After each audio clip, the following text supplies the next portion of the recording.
Hey there. Hello. I have breaking cat news. Dun, dun, dun, dun, dun, dun, dun, dun, dun, dun, Thank you. dun, dun, dun, dun. I was hoping you would do that.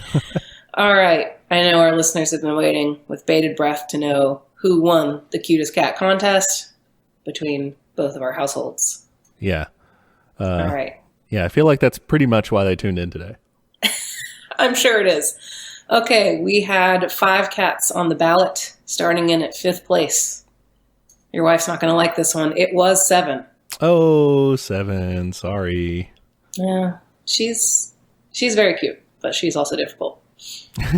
Well, no one knew that All from right. the picture. But... No one would know that from the picture, okay? Next, in 4th place, is Luna. Aw, Luna. I thought she would have a better showing, I'm not going to lie. Yeah, me too. It's Here's okay. the thing, though. You can't win them all. Technically, that should be 2nd place, because we have a 3-way tie, people. Whoa. Eris, Remy, Danjan, all had 6 votes each. That's crazy. I know. So on Instagram, Eris took the lead, but Twitter, Remy and Danjan showed up. So is this like indicative of their personalities in some way? Like they are Twitter, Remy and Danjan maybe. are Twitter bros, and They do the Eris discourse. is an Instagram girl. Yeah, she's an influencer. Yeah. Yeah, That could be it. If you put Eris next to like a latte or something, that would get a lot of likes. There you go. Perfect. All right. We got a lot to get through today, but that was cat talk. Yeah. All right. What do you want to learn about today? I want to learn about that cool looking guy on the t-shirts, Che Guevara. All right. Che Guevara. Let's get into it. As everyone knows, he's the guy on the iconic t-shirts or posters. There's the very famous photograph, Guerrillo Heroico, by Alberto Corda, which was taken on March 5th, 1960, in the midst of the early Cuban government. So I did some reading on this guy. Yeah. He's very cool, don't get me wrong. But do you think part of the appeal is also that he's like pretty hot? Who, Che? Yeah. Yeah, for sure. He's like he's a dashing rogue sort of figure. Exactly. Yeah. If he were real ugly looking, it would be different. Yeah. So, all right. That's who we're talking about. Che Guevara, hottie revolutionary. Yes. So a couple of notes, I guess, to start us out with. One, Sure. we're gonna try to be real brief because this is gonna be like one of those topic generator episodes where we're gonna frequently be saying that we might do a future episode on this, like because there's so many things. This will span a lot. Yeah. The way we kind of broke this up is I covered a little bit of his early life and then I wrote questions. And a lot of my questions were like, this is a big question. So, yeah, definitely. Yeah, so if we get out into the weeds too much, hey, bear with us. We'll try to be fair in our assessment here overall, like of events and how things play out. We're going to be trying to cut through what a lot of you guys will probably be familiar with, sort of anti-communist propaganda from the United States or from, Batista apologists in, kind of Cuban exile community sort of thing. But we're also going to try to honestly evaluate Che Guevara and his movements in terms of, their actions and stuff without really shying away. He did some shit. Yeah, without shying away from things that are like less savory. We will try not to be apologists ourselves. Okay. I mean, that said, like, we're communists, we're not going to present things in a way that's like, dude, turns out communism sucks. Podcast over. Like, yeah, right. We've also got like biases from being Americans. We both grew up in the United States. We come from kind of a liberal political tradition, basically. So, when we are evaluating things and being critical of things, it's kind of hard. We don't know what it was like to live under the regime that they were fighting against, or we don't have experience with dictatorships or revolution or poverty or imperialist oppression, like directly, Yeah. So it's going to be easier for us to criticize at certain points and be like, man, you shouldn't have done that. Like, that was mean. When, it's really hard for us to understand the situation that they're in. Yeah, that makes sense. I don't think that should be like excusing anything, but I guess it's kind of a thing to keep in mind, maybe. Yeah. Like we just do not understand the circumstances and like I mean, we're trying to understand the historical context, but there was also like fucking years of oppression and shit going on. Yeah, and I guess another thing is we're not trying to figure out whether Che Guevara should be your infallible hero. Because spoiler, We don't like those. Yeah.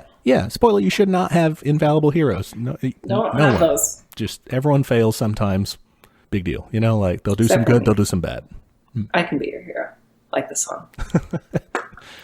All right, so with that out of the way, Christine, you want to lead us into Che Guevara's early life?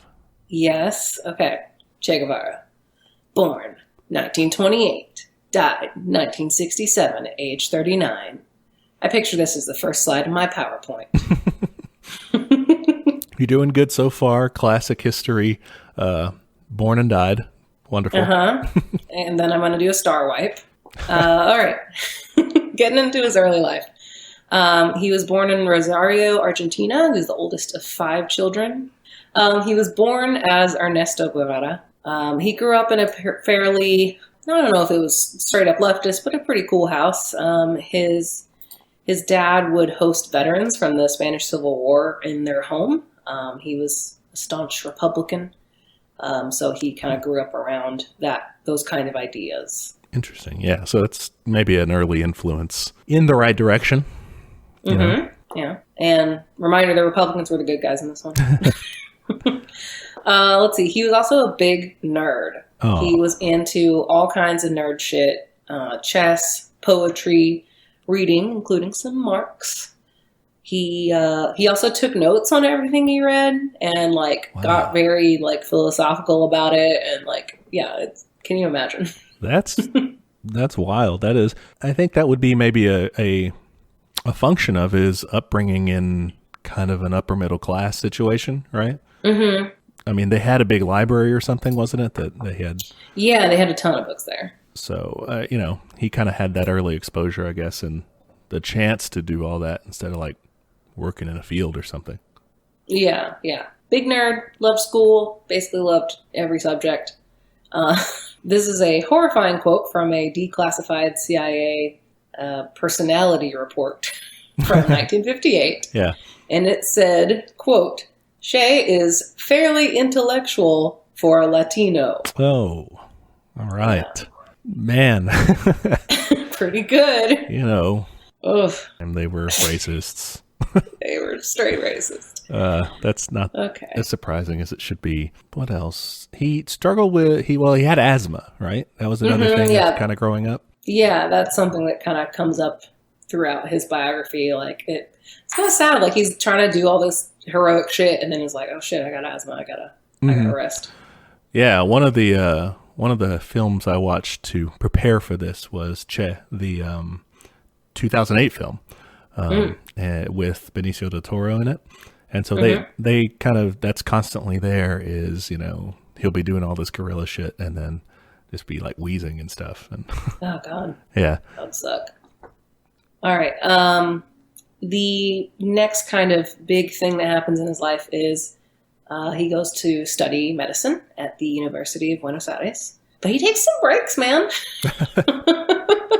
I don't know about you, but I did not take a 2,800-mile motorcycle trip during my college career. No, that would be cool, though. You're sitting on the Easy Rider, big, huge, Harley or whatever, riding around. It is not that. It is a bicycle that he attached an engine to. Oh, that's a lot. I mean, that's cool, but a lot less cool. Yeah, man. I'm just picturing putting down the roads. He made 2 big motorcycle trips. One of them was in 1950, and it was 2,800 miles. Mm-hmm. He went through mostly rural northern Argentina. And then he did another one the next year, and that was 5,000 miles. It basically went through most of South America. Okay. He went with a friend, Alberto Granado, and he saw a lot of shit, basically. This is where he saw some real bad poverty and pretty much got radicalized by it. Okay. In Chile, he was pretty shocked by the working conditions of the miners. I mean, Oh gosh. Anaconda's Chuquicamata copper mine. I did my best. You're starting to see him like, he may have read about this stuff and everything, but now he's getting like the firsthand eyewitness account. Yeah, for sure. He met a communist couple in the desert who like were persecuted and they like didn't even have a blanket out there or something. He basically saw firsthand the latifundia system, which basically is the idea of landlords and they're fucking over peasants. Yeah. And, just how that caused so much poverty. And yeah, it was not a good situation. He also volunteered in a leper colony, and that's kind of crazy that there is a leper colony. So, okay. The latifundia system, it's like you said, it's mega landlords, usually absentee. They're not even there. They just own tons and tons of land, oftentimes foreign even, and they exploit everybody who works there, pay them barely anything, oftentimes pay them in kind, just in, a measly portion of grain or whatever the hell they're growing there. Yeah, or like, don't they just give them a really tiny plot of land, like this one's yours? Mm-hmm. And it's like, in your off time, you can farm that. Oh my God. Like, cool, I guess I'll learn to see in the dark because that's my only off time. Yeah, geez. Don't need to sleep. Yeah. So yeah, those were his big trips, and definitely a big influence on like how he saw the world. He just saw all that fucking poverty and oppression, and it's not good, but he wrote into a book, which was good. The Motorcycle Diaries. I haven't read it, but it was a bestseller, so other people think it was good. Nice. And they made a movie out of it, I think. Yeah, they did, yeah. He basically saw all this similar stuff happening throughout Latin America and realized, like, okay, all of this needs to change. It's not just one country. And he wanted to create a borderless, united Hispanic America sharing a common Latino heritage. That's pretty cool. Dude, yeah, I'm kind of into that. It harkens back to the dream of Simón Bolívar, who had this sort of Pan-American vision that, South America would be it's like a country all unto itself sort of thing. Yeah. What I thought was interesting here, though, I don't know if this is just like the terminology failing us, but he did say Hispanic America, and that means Spanish speaking. So like, did he not want to include Brazil? I'm not sure precisely how he meant it, because he didn't really at that time, travel to Brazil. Mm-hmm. He does eventually later in his life, but that wasn't part of the trip. I did find some quotes from him later referring to Latin America, which that would include Brazil, I think. Yeah, it would. And he also had a quote later on referring positively to revolutionary movements in Brazil. So, I think he would support them being a part of it. It was just, it may not have even been him who said that. It may have been just a biographer or somebody. Yeah, and that terminology is confusing and also ever-changing. All right, but yeah, so after these trips, he went back to school, got his medical degree, but, instead of just being a doctor, he was like, I gotta do some shit, man. That was crazy. I need to do something about it. Yeah, he changes perspective, and he's still kind of considering like maybe I'll do doctor shit, but I think his main mission here has changed, right? Like, yeah, definitely. He's like we said, he came from kind of a privileged background, and now having seen this, it's sort of like that Eugene Debs quote we talked about where he's like, while there is a working class, I'm among them, and all that. Is that, while there are people here like this, like I'm going to choose to be in their fight. I'm going to be with them, Yeah, for sure. He got radicalized as fuck. Yeah. All right. So he does get he goes back, gets his medical degree. And so then once he's done with that, it's 1953 when he finishes his medical studies. And on the 7th of July, 1953, he sets out again, this time on a road trip to what he calls the Dominion of the United Fruit Company. He goes through Bolivia, Peru, Ecuador, Panama, Costa Rica, Nicaragua, Honduras, and El Salvador, before setting out for Guatemala to really get to the heart of it, of this whole dominion, as he puts it. Okay. What's up with this fruit company? This fruit company, The United Fruit Company is a monopolistic, exploitative company. They ran plantations throughout South America. They exported fruit to the United States. Super influential, super wealthy.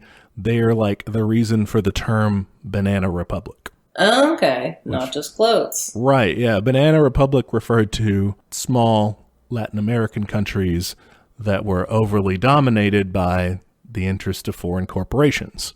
And specifically, it's referring to like in Guatemala, where the United Fruit Company grew a ton of bananas and exported them. Like that was the main thing, and that interest like ran the country pretty much. Jeez. It was all about their interests.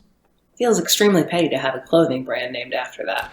It's not a good look. Yeah, that's like having one called like the Middle Passage. This is my clothing brand, the Middle Passage. Yeah. That would not be good. Yeah, that would be in the ballpark of tastelessness. But yeah, so he goes up there and he goes to Guatemala and he's like, "Oh, it's pretty cool here. I like it." Their newly elected leader, Jacobo Arbenz, is doing a good job. He's doing some cool reforms. I like it. He's for the people. I'm going to stay here. Cool. The end. Yeah, and everything's great. Everything works out for him at that point. Except for it doesn't. It turns out that while he's there, the United States backs a coup against Jacobo Arbenz. We are always pulling this shit. Yeah, it's not very good. It's in 1954. It's in the middle of the Second Red Scare. And Joe McCarthy and all that, like everybody's super anti-communist, Yeah. And the United States starts suspecting that Jacobo Arbenz is a communist. Well, like, it's not your fucking business. It's not your country. It's... Yeah, you're right, officially. But America, since way back when... Yeah. The Monroe Doctrine? Since way back when in 1823 with the Monroe Doctrine, has looked at Latin America as its backyard, has looked at the Western Hemisphere as its, this is ours. We get to run it. We get to, we'll have some like provinces out there that we let our viceroys run, but like otherwise it's our empire over here. That's very bad. Yeah, it's called imperialism. It sucks. It sucks. I hate it. Okay. So they start looking at this guy. He's like, he's a communist, even though Jacobo Arbenz was like a social democratic leader. He was just like reformist at most. And he was openly saying like, yeah, we're going to develop capitalism here so that we get some industry going, get some jobs going, and then we can provide for people, I think everyone should, after you're born, they should hand you a pamphlet explaining the difference between communism and socialism. That would solve a lot of problems, I think. Yeah, between communism, between socialism, between capitalism, all of that. We just need some basic fucking definitions. That would stop a lot of fights. Yep. If you know anybody like that, just have them listen to our first episode there. Yeah. Tune them in to the right source. But yeah, so they start suspecting poor Arbenz, and he basically starts pissing them off with the laws that he passes there. One is a land reform law called Decree 900. Okay. Which redistributed unused land greater than 224 acres to local peasants. That's great. It compensated the original landowners with government bonds. Okay. And all of that made United Fruit Company super upset. I mean, if you weren't using the goddamn land, then like, what's the problem? Well, for one, if that land leaves your possession, someone else can use it to grow competing products with you, and you no longer have a monopoly. You can't make as much money. You might have to compete for the wages of workers with those people too. That's very bad. Yeah, they had a ton of unused land that was about to get taken from them. They, in fact, had 42% of Guatemala's arable land. Oh my God. And this was unused? Not all of that was unused, but like a lot of it was. Jeez. Oh my gosh. They had 550,000 acres in total, and they were making profits of $65 million in 1950. Like they were the thing in Guatemala. Yeah. Oh my God. That's insane. This law targets them. And in a real power move, I think, Guatemala offered them $627,000 in compensation for all the land they were going to take from them. because this was how much the United Fruit Company claimed the land was worth for tax purposes. Oh my God, that's pretty juicy. So they were all like, oh yeah, we got all this shitty land. Like, please don't tax us a lot. Yeah. It's not worth anything. And they're like, cool, yeah, it's not worth anything. Here's some money for your worthless land. I would love to do that to Amazon. Oh my God. Yeah. So they, they're caught in their lie. They get on the phone with their big brother in the U.S. State Department to try to convince them that please go talk to the government and tell them that our land is actually worth $15 million. Oh my God. Okay, so yeah, I read about this State Department guy. Ooh, he was on the board of this company? That seems like it should be illegal. Right? Yeah. There's so many ties there. John Foster Dulles is the guy you're talking about, Secretary of State.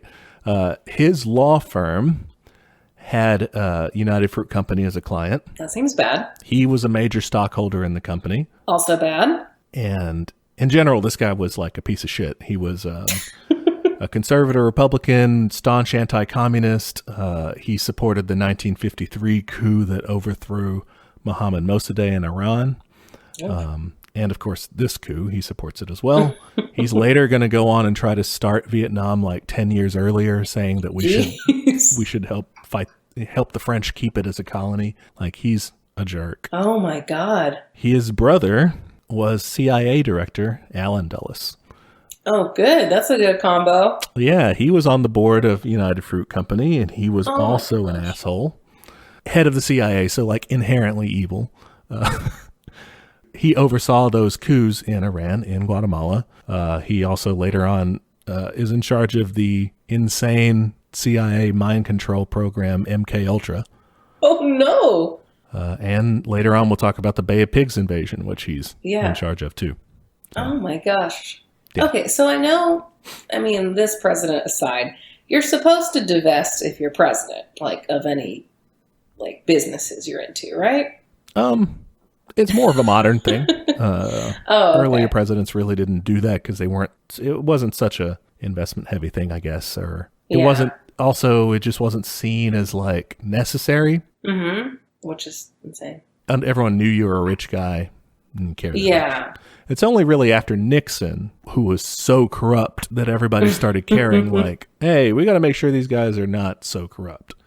Okay. So, that's the presidency, which is obviously different than this, but it seems like there should be some fucking ground rules for this. This is insane. Yeah, it's crazy. But God. they decide to do it. That he's possibly communist. He's messing with their important company that they all love. So the United Fruit Company starts lobbying the U.S. government to do something about the land reform. Okay, what they do. And the CIA ends up convincing President Truman to support a coup in 1952, which fails before it really starts. Like, someone in the State Department finds out about it and they're all like, oh, just kidding, never mind, we weren't trying to do a coup. And so then later on they put together the coup in 1954. You could do a whole episode on just this thing, of course, but basically they fuck it up a lot. Like, there's a lot of bumbling and it barely works. It's surprising that this coup actually ends up working. Wow. But they're able to put in place a puppet of the CIA, Castillo Armas. Okay. Arbenz gets exiled. He later dies in obscurity after a long campaign of CIA harassment and everything. Oh. But they overthrow the government there in Guatemala, 1954. Okay. And so Castillo Armas came to power at the head of a military junta. Okay, so I've heard this term before. Mm-hmm. What is a junta?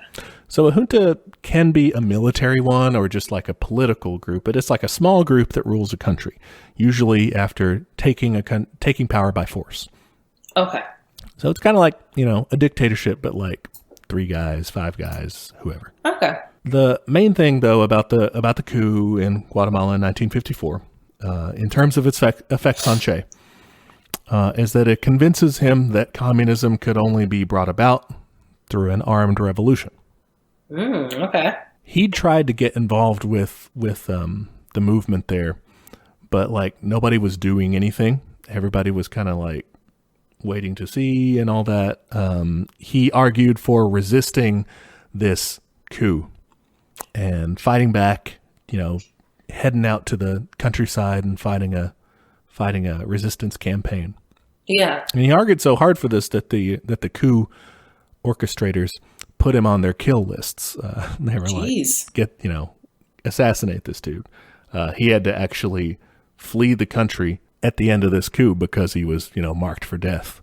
Yeah. But basically, yeah, he saw in Guatemala that even though Jacobo Arbenz had tried to pursue this sort of reformist democratic socialist path, the U.S. would go to any lengths to quash that. Jesus. That's pretty bad. Another cool point about Guatemala is that this is where he gets his nickname, Che. I love his nickname. Apparently, that's a filler word in Argentine Spanish, so it's kind of it's versatile because it can mean like man, like oh yeah, oh yeah, Che, like hey man, mm-hmm. or it can mean like right, like you could be explaining something, you explaining some sort of concept and say Che at the end, like Che. Yeah. That's so cute. I love it. And he used it so much in his conversations with people that people started calling him Che, kind of making fun of him. And classic move, he takes it as his nickname. Oh, I love it. He's got a verbal tick. Yeah. So that gets us to his exile. He has to leave. He goes to Mexico City, lives there for a couple years. I love Mexico City. Yeah, he was working in hospitals, lecturing on medicine at their national university there, UNAM. Mm-hmm. He worked as a news photographer. He was just kind of chilling, basically. Mm-hmm. And it's here that he's reunited with his friends from Guatemala. In 1955, basically some other exiles there. He gets introduced to the Castro brothers. Raul is who he meets first. Oh. And then he introduces him to his brother, Fidel Castro. Wow. I didn't know this guy was involved with them until we started reading about him. Oh, yeah. Yeah. Fidel Castro, 2 years before this meeting, he had orchestrated a failed attack on the Moncada barracks in Santiago de Cuba. That was on July 26, 1953. And this was supposed to spark a nationwide rebellion that overthrew the dictatorship of Fulgencio Batista. Okay. It kind of did ultimately, but way slower than he meant it to. Yeah. It was the beginning part instead of the thing. Yeah. So this guy, Batista, who he was fighting against, the dictator of Cuba. Yeah, what's his deal? He was an asshole. Okay. He was a brutal dictator, first of all. Executed 20,000 people total in his regime. A puppet of the United States, American companies, and the American mafia even were just running the place, pretty much. Jeez. Doing whatever they wanted to do. This guy was incredibly corrupt as well. He literally had a golden telephone gifted to him by some phone company or another for jacking up phone rates in Cuba. Oh my God. So eventually, he's so corrupt. Eventually, when this whole thing goes down and he has to flee the country, he flees with his wife and with anywhere from $300 to $700 million in American dollars in fine arts and cash. Oh my God, what a piece of shit. So yeah, that's who they were fighting against. I said, good idea. Nearly completely owned by the United States, oppressing his people, leading them through economic hardship, while, this elite few is just partying it up in a tropical paradise. I don't understand. I guess, do people just not know about this imperialism? I didn't know about it to an extent. I knew of it, but it just, I think if people knew about this shit, it would really change the way they see America as equaling freedom. Because, it doesn't. Oh, it's bad. People barely have enough attention to pay attention to, the shit that politicians say that gets them in trouble or whatever in the usual news cycle. And the news cycle is not focused on what America's doing imperialism wise in the world. It's really not. Yeah, we really don't do a lot of international news here. Yeah, you have to try to seek it out. Yeah, you basically have to go to BBC or Al Jazeera or something. That's it. Mm-hmm. Anyway. Disturbing. Yeah. Anyway, so yeah, that was the regime that he was fighting against, the Batista regime. Fidel Castro, who had done the attack on the Moncada barracks on July 26, 1953, which had sparked a movement that he was now the leader of, the 26th of July movement. You know, they liked the date, kept the name, okay.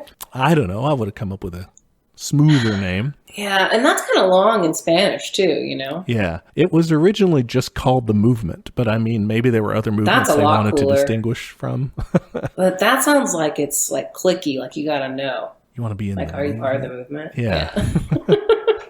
So this was a secret revolutionary organization. He founded this to carry out that attack. And when it failed, he was captured. He was put on trial. Fidel Castro was. Okay. Where he blasted the government in his trial, acted in his own defense. Never a good idea unless you're really good at giving speeches, which he was. He gave a famous speech that ended up being titled "History Will Absolve Me." Ooh. From his closing line, which was, "Go ahead, condemn me. It does not matter. History will absolve me," which is a badass thing to say. It's pretty badass, yeah. They did go ahead and condemn him. They locked him away for a couple years. Okay. And basically, they ended up letting him go because people complained. They were like, "Why'd you lock up Fidel? He's cool. We like him." So they let him out. He immediately went back to the movement, changed its name to 26th of July movement, and starts getting involved with shit so much that the government cracks down. He has to flee. That's where they meet Che Guevara in Mexico. So bringing it back. Interesting. Yeah, so Fidel already had his hands kind of dirty with this, already was in it, and him and Che, they meet and stay up real late talking about revolution and everything. I mean, we've all been there. All done it, yeah. They take it to the next level, though, but it's a really good conversation, apparently, because that very night, Che joins up with the movement as their field medic. Jeez, okay. He was sold. Yeah, he's like, all right, let's do this. They then go and like train around Mexico City or whatever, do some like guerrilla warfare style training. Yeah. And, you know, Che is like wheezing through the whole thing, poor guy. Che gets married. Oh. A lady named Hilda Gadea. And then on the 25th of November 1956, the group of 82 future revolutionaries set sail for Cuba in an old leaky yacht, just like one boat, called Grandma. That's good. That's a good name for a boat. Grandma. Seriously. Let's all get on Grandma and start a revolution. Yes. And that's that's where they go. It takes them 10 days, and his arrival, this whole start of the revolution, is very inauspicious. They're immediately attacked when they arrive on the island. Of the 82 expeditioners, only 20 survived. Jesus. That initial landing. That is most of them. Yeah. In the conflict, Che very symbolically ends up dropping his medical supplies and picking up a box of ammunition for the fight to come. It's like official. Yeah, finished. He's done with that. That he is now a fighter. He'll still do medical stuff as time goes up, but he's he is not a doctor. That's not his identity. Yeah. Yeah. Cuban Revolution. I don't think we want to get into all the battles and stuff. It's another one of those whole episode things you could do. Yeah. I always skip over battle descriptions. I don't care. Yeah. So we'll hit the high points, basically. They start out regrouping in the Sierra Maestra Mountains in southeastern Cuba. They get some help there from a movement member who had been organizing during the time that they were exiled, called Frank Pais. Okay. And this guy was a Cuban revolutionary. He had taken part in the Moncada barracks attack alongside Fidel. And after that, he started organizing a group called the National Revolutionary Action. They started gathering weapons, medical supplies, money, and started participating in these anti-Batista demonstrations, just trying to agitate and stuff, get things going. A much cooler NRA. Yeah, for sure. His group, and eventually they're powerful enough that they start a 4-day uprising in Santiago right around the time that the Grandma arrives to help distract, from everything that's going on. And later on, during the course of the revolution, he'll end up getting executed by the police. Oof. Okay. They catch him in a raid. They execute him. He's so popular that the workers of Santiago declare a general strike when they hear that he's been killed. Damn, okay. Yeah, largest ever demonstration in the city. But anyway, yeah, the revolutionaries, they kind of slowly build up their movement with, Frank Pais's help originally. And they extend their control of the countryside with Che Guevara as second in command. He's like real strict about the rules and really can be kind of ruthless about things, I think. Yeah, man. I didn't like this part. I didn't like a lot of these parts, I'm going to be honest. Okay. What did you think here? He did too many executions, which I think is too many. Okay. So, I don't know. In his guerrilla war? Yeah, well, just in general, I guess. He just was like really fucking harsh. Yeah. True. Yeah, that's true. I mean, he was, I found some stuff that, basically from the crowd that's like, oh, you guys shouldn't like Che Guevara because, like, he's a murderer and he liked to kill people. They would kind of make arguments like he was just like, oh, yeah, killing people. Yeah, like is sadistic. The best. Yeah. I can't find any quotes from him from actual primary sources that are like, yes, I love killing. Killing is fun. It does seem like he's ruthless. But I don't think it's like he's trying to carry out the revolution as like cover for his actual best hobby, which is killing. Yeah. War is never a good thing. It's true. I don't know how successful he would have been if they hadn't used executions of people to further their goals. They may have still been able to do it, but doesn't mean you have to support it because it's still killing people at the end of the day. Yeah, that's the thing. Yeah. I mean, like, obviously this is better than fucking Batista, but like, yeah, this is still bad. Two things can also be bad. But what if you're killing somebody who betrayed your location to Batista or something, or tried to sell you out? Do I have to kill them? Can I just, like, put them away somewhere? Where are you going to put them? You're moving to I don't know. I don't know. Okay. These are the sorts of questions he faced. So he may have made a different decision that could have worked. He could have just brought him with him. Possible. Yeah. Or blindfolded them, hid them somewhere, something like, I don't know. There's probably ways to work around it, but I think that's something people have to keep in mind. Not to excuse, but just context maybe. Yeah, these are crazy circumstances. Yeah. I mean, he was also very compassionate. He believed in education. He was teaching the soldiers under his command how to read and having them teach uneducated peasants that they would encounter along the way. Oh, that's nice. Yeah, he helped their team like set up health clinics. They built like communal ovens for villages. They organized literacy schools. They were really trying to win over the populace by actually helping them along the way. Yeah. But overall, a very brilliant general in the Cuban Revolution. Like, people write about how did he do this? His victories were instrumental in winning the war. Batista ends up, like we said, fleeing like a punk on January 1st, 1959. And Che rolls into Havana victoriously the next day. Nice. Fidel shows up a few days later. They join in the celebrations. A little personal note in Che Guevara's life here. His wife, Hilda, rejoins him in Cuba later in January. Okay. It is an awkward reunion because he has to tell her that he has fallen for another lady. Whoops. Don't you hate when that happens? Yeah, so he has to say, sorry, but there's someone else, Aleida March. Okay. And so, him and Hilda get a divorce, and then he marries Aleida shortly thereafter. She was a member of the movement that had fought alongside him in the revolution and everything. And he was like, dang girl, and so there we go. Okay. Which gets us to his time, in power in Cuba, in the government there. Yeah. With the revolution complete, Che was put in charge of the La Cabaña fortress, a prison. He was put in charge of that for 5 months, where people who had actively opposed the revolution were charged in revolutionary tribunals. So the people who were brought before this were like people who were accused of crimes like torture or murder, human rights abuses, war crimes of various sorts. They were soldiers, police, the secret police, like the CIA-backed Bureau of the Repression of Communist Activities, or BRAC. Oh, okay. So real assholes. Traitors, informants, anyone basically accused of counter-revolutionary activities. Okay. This is where they ended up. In this and in other locations around Cuba. It wasn't just La Cabaña Fortress. But that's Okay. the sorts of people that they were processing through revolutionary tribunals. I'm going to guess that didn't go very peacefully. No, it doesn't. It does result in some executions. The tribunals were run by a few army officers, a judge's assistant, and a respected local citizen. Che's job basically was to review the appeals of people who were convicted through these tribunals.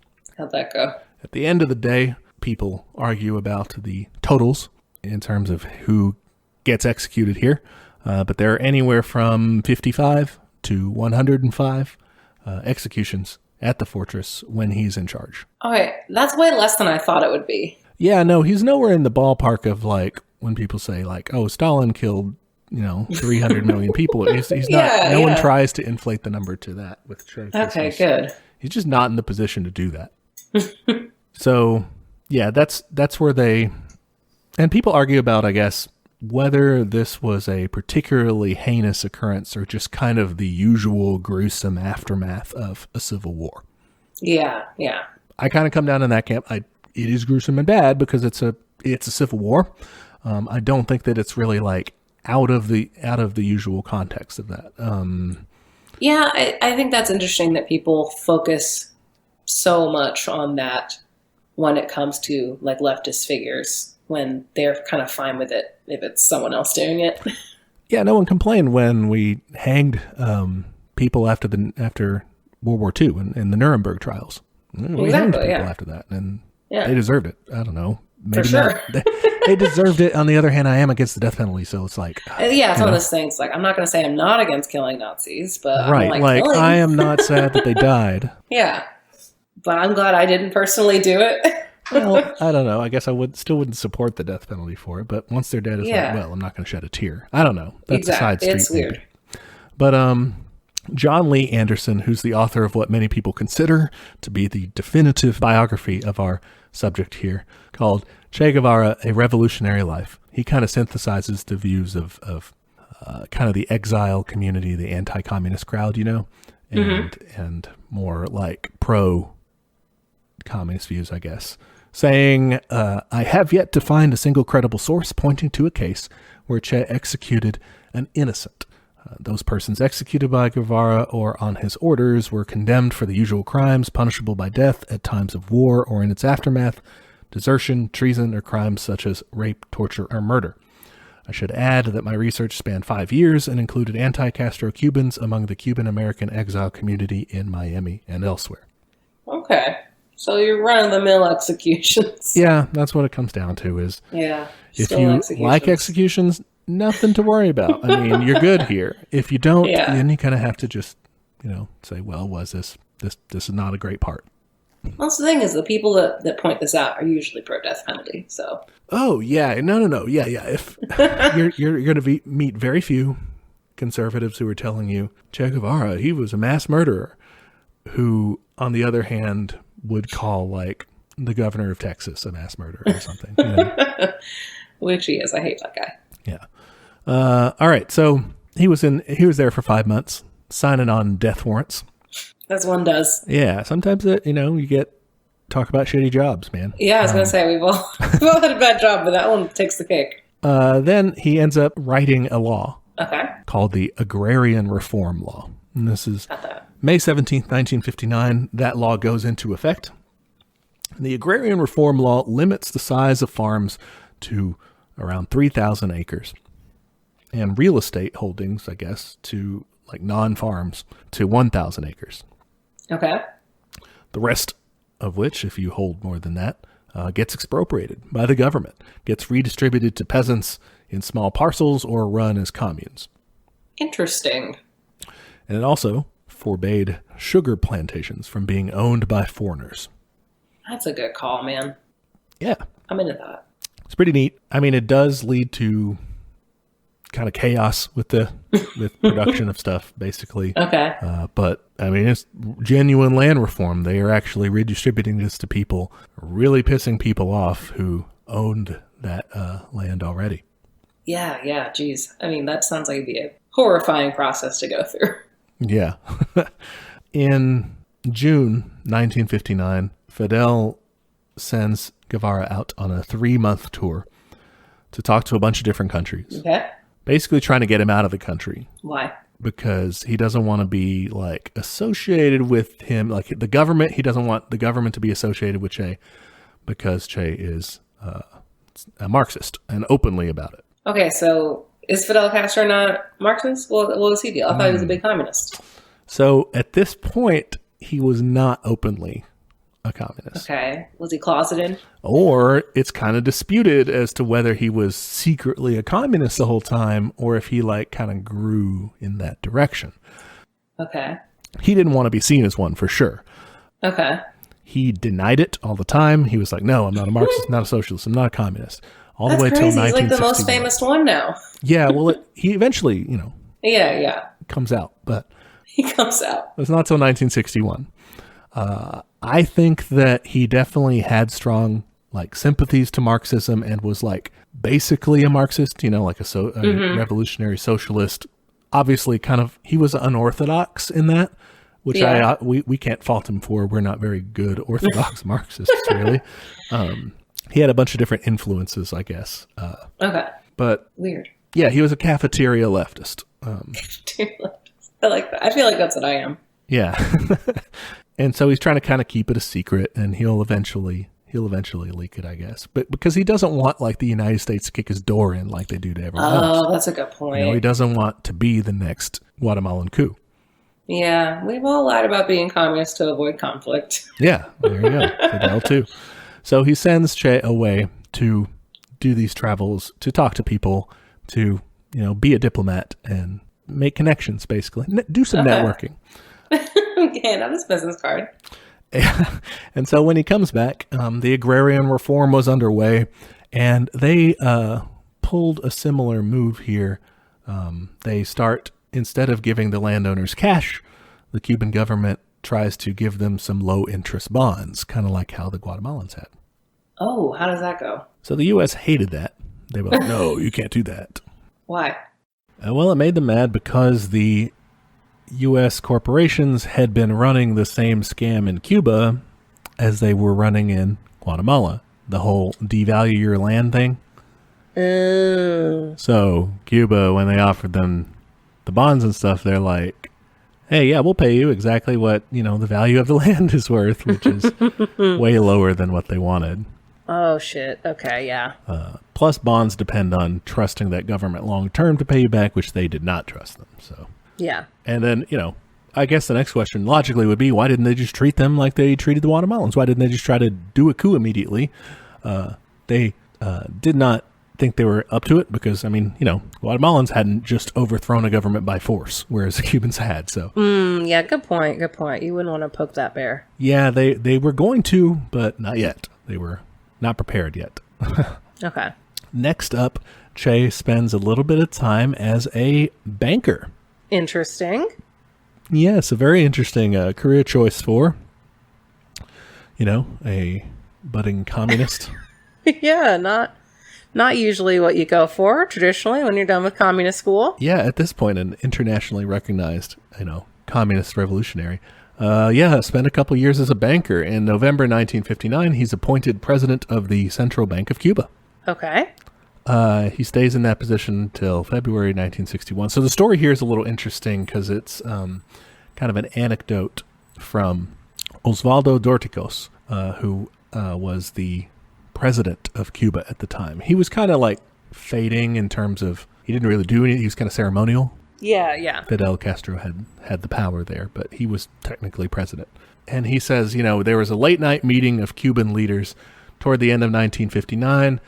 Fidel looked around the room and asked for a good economist to become the president of the National Bank of Cuba. Half asleep, Che raised his hand, and Castro replied with surprise, "Che, I didn't know you were a good economist." To which Guevara exclaimed, "Oh, I thought you asked for a good communist." Oh, that's good. That's very good. And, that was funny enough that Fidel was like, whatever, dude, you're in charge of the bank now. I love it. Oh, that's very nice. Yeah, not a lot to say about this time period, really, because being a banker is kind of lame. boring. I mean, he had to deal with like nationalizing the bank. I guess that was hard. That sounds annoying, yeah. The main thing that people know it for, though, is when it came time to provide a signature that would go on all the money, he signed it Che. That was it. I love it. Just a stylized Che. And it was cool. Yeah. And it was cool. Well, it horrified all the losers who are like, it's déclassé to do something this trashy to something as sacred as money, but like... Oh my God, whatever. Yeah. Money's stupid. Draw a dick on it. That would have been funnier. In my currency, it would be that's Dicktopia. Well, that's true. Yeah, we run the Dick Commune, so... Yeah. Dicks on the walls and on the money. Yep, that's our slogan. Dicks everywhere. Why are people using money? Anyway. They're like kudos, basically. Like if someone does you a solid, you'll just be like, oh, thanks. Yeah, you just give them a congratulatory 20. Yeah, it's like a compliment. All right, so next up, on March 4th, 1960, a ship exploded in Havana Harbor. A ship called La Coubre. It's probably pronounced differently because it's French. It was a French freighter. I don't know.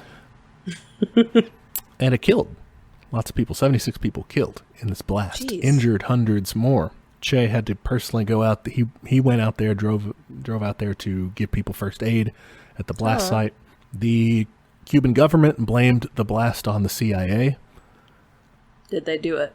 I could not find evidence that they did or that they did not. Do we know who did? No, not really. They were transporting there were grenades on this, so it could have just been that blowing up, but no one really knows for sure. It's not. Okay. The reason that I'm skeptical that it was the CIA is that nothing comes after it. It's just blowing up a ship, which is mean. Yeah, that seems kind of small potatoes. But it doesn't seem like it's going to do anything. Yeah. So no one knows how that happened. It could have been the CIA. It could have not. Unsolved mysteries. It was at the memorial service for the victims of that explosion that the famous photograph we mentioned at the top of the show was taken. Rio Heroico. That's the Che's face on a t-shirt picture. The Hawkeye picture. Yeah. The next thing I wanted to mention was the literacy campaign. This is also in the early days of the new Cuban government. Che was the main force behind the Cuban literacy campaign. Started in April of 1961 and ended on December 22nd, 1961. Nice. Very brief, right? That's a short window of time. Yeah. The Cuban government was dedicated to making 1961 the year of education. Oh, that sounds nice. It was pretty cool. They trained literacy brigades, is what they called them, of adults and students who went out and they built schools and they taught people how to read and write. That's awesome. Yeah. I would love a literacy brigade right now. It's a crazy thing. I remember it may have been in this campaign or a previous one, Bernie Sanders took a bunch of shit for saying like, hey, when Castro took power, what did he do? He did all this education. I remember that. He did a literacy campaign and stuff. And people were like, how could you praise Castro? Like, he's a communist. He's killed 30 million people. Oh my God. But he also did a literacy brigade. So yeah, and this is, man, this is good stuff. So like, they start at a 77% overall literacy rate. It's not bad given the conditions of the time, but there were huge disparities in terms of rich and poor, urban and rural, men and women, right? Okay. They end up, after that short campaign, 96%. One year. Shit. In a year. Yeah, not even full year. A year, though, 96%. That's insane. They build 817 literacy centers across the country. They teach 707,000 adults to read and write. Holy shit. Yeah. It's a massive undertaking. They have all volunteer brigades trained by actual teachers. You had regular folks, workers holding classes for their coworkers after hours. You had people teaching their neighbors and their families at home. You had workers who got paid to go out to the countryside, remote locations. You even had school children. They let them out early for the summer, ages 10 to 19. They let them out early for the summer so they could go volunteer in the literacy campaign and go and teach people how to read and write. That's amazing. It's like crazy. Just having that much national solidarity on one like mission. We are That's going really to cool. get this done. Yeah. Over half the volunteers were women. It leads to a surge in people going into teaching after that. Fuck yeah. So yeah, it's a huge undertaking. Che was the one who was kind of behind getting that going. That's great because he had taught his soldiers how to read earlier, so he knew that it was important. Yeah, he was a nerd, He and was he was a a big nerd. time, advocate of education. That's awesome. All right, so once Che was done playing banker, he was appointed as Minister of Industries for Cuba. What does that mean? February 1961 to April 1965. So he's kind of like in charge of the economy, basically. Okay. He's the economy czar. That doesn't sound as sexy. Che tried to quickly transform the country along socialist lines. He wanted to eliminate inequality, nationalize businesses, provide things like housing, healthcare, and employment for everyone. That sounds good. I'm on board. Yeah. To do so, he focused on this kind of weird concept of his called El Hombre Nuevo, Okay. the new man. All right. I read a little about this. It seemed a little weird. It is. He wanted to basically to develop people to be selfless, cooperative, obedient, and hardworking, gender blind and incorruptible, non-materialistic, and anti-imperialist. So I like most of those things. Yeah. What? Hold on. Let me see the list. I don't like the obedient part. Yeah. That's the only part I don't like. I think the rest of that sounds pretty good. Yeah, I guess, it's... I understand why they need it right now, because it's like, guys, we all gotta fucking work together. But, like, I don't know. It just... Mm-hmm. I think the only reason it concerns me is that, plus his past executions and harshness, Mm-hmm. that just... It's a red flag for me. Okay, you think it's too authoritarian? Yes. Yeah, I would kind of draw a parallel here between this and the Russian Revolution in terms of how the origins of the party, the origins of the revolutionary movement, kind of come to shape the way that party governs when in power. Yeah. And we talked about the Bolsheviks and everything being secret, a secret organization, cards held close to the chest. Not liking outsiders, being paranoid about stuff. That all translates over into once they're in power, they kind of still operate as that secret organization, still keeping. Because that's what they know. Yeah. Yeah. In Cuba, where you have this revolutionary guerrilla movement, it requires, tough discipline. It requires people following orders, everybody being on the same page, doing everything without question. Everybody's got everybody's backs, fighting for each other, cohesive unit. That ends up translating into their governance style. You see it even with the literacy program that we liked. They were called brigades. It was That's true. It was very, militarized. militarist. They weren't carrying guns or anything, but it was regimented. It was volunteer, but it was still, What along if they those were lines. carrying guns? Learn to read or else. Read or die. Read or die. So, yeah, I guess I could definitely see that criticism being valid for sure. There's an authoritarian streak there. Yeah, not my thing. He wanted to get Cuban attitudes toward work, toward individualism, toward race, toward women out of the past and into the future. Okay. Like you said, aside from the obedient thing, pretty good, right? Yeah, I can good buy goal. But if that has to happen for the rest of it to happen, then okay. Well, I think the way it's implemented ends up a challenge, but we'll kind of see. So he focuses kind of on morality, and for Che, he saw material incentives, money, as immoral. A vestige of capitalism to be done away with and replaced with this new man concept of self-sacrifice, just selflessness. Do it because, work and help society because it helps society, not because you're going to get paid.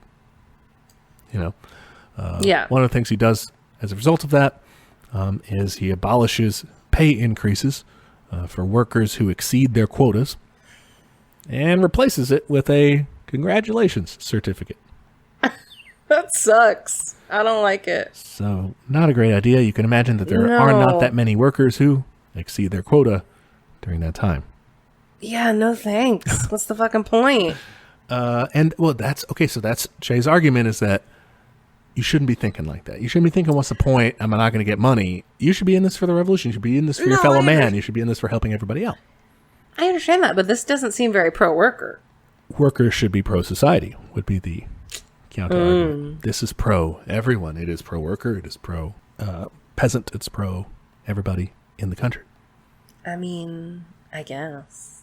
It's still a bummer. That was people's reaction as well. And honestly, I'm kind of skeptical of it in terms of its efficacy here. I can see where he's coming from, because later on he kind of articulates it a little better.